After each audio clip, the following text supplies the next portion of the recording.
Rendez-vous bisannuel, N-Numérique organisé le 2 décembre dernier, une nouvelle édition du salon professionnel dédié au numérique et aux technologies de l'information et de la communication. C'est talent, dans les 1200 mètres carrés du Boulodrome, que 50 exposants présentaient leur savoir-faire et leurs projets à des visiteurs curieux des nouvelles technologies.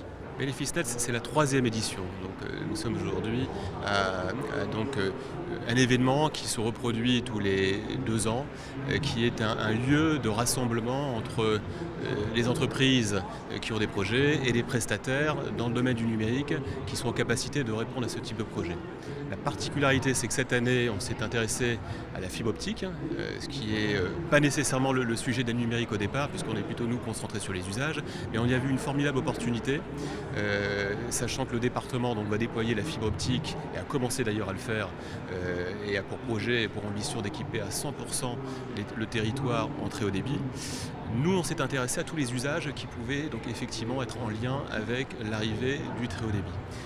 C'est pour ça qu'aujourd'hui, la particularité, c'est que sur cet événement, on réunit non seulement les prestataires du numérique, des entreprises qui seraient susceptibles effectivement de faire des affaires avec ces prestataires-là, mais aussi des élus qui s'intéressent à finalement tous les atouts que vont apporter la fibre optique.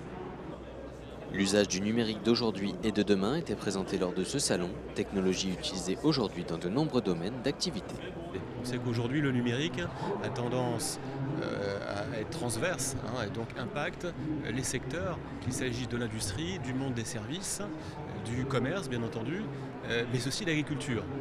On a notamment une thématique aujourd'hui qui est sur les objets connectés.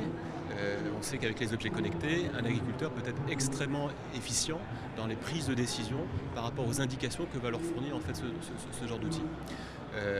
Voilà, donc un salon plutôt 100% professionnel, auquel s'ajoutent les élus du territoire, dans le cadre notamment du déploiement de la fibre optique. La fibre optique, qui est le thème phare de cette année, puisque le déploiement de cette technologie dans l'Aisne est d'actualité aujourd'hui, elle devrait permettre de disposer du très haut débit sur la majorité du territoire d'ici 5 ans. C'est ce qui était présenté notamment lors des 4 tables rondes de la journée.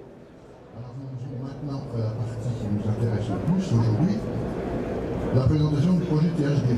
La première étant plutôt à destination, on va dire, des élus et un certain nombre de chefs d'entreprise pour expliquer comment va se déployer la fibre optique, quand est-ce que ça va se faire. Les 3 autres tables rondes sont plutôt dédiées en fait aux usages d'aujourd'hui, mais aux usages de demain. L'autre temps fort que l'on a au cours de cette journée, c'est la possibilité de rencontrer une cinquantaine d'exposants. Une grosse originalité avec l'arrivée du bus du très haut débit qui sillonne toute la France ces derniers temps et qui a aussi une vertu pédagogique pour expliquer finalement comment on construit une fibre, comment on la déploie et où est-ce que ça s'installe. Nouveaux usages, objets connectés, cloud et big data transforment nos organisations et modifient la compétitivité. Grâce à des actions comme le salon BénéficeNet, les professionnels accélèrent leurs connaissances et intègrent plus facilement ces nouvelles technologies au sein de l'entreprise. Mais là, on n'a pas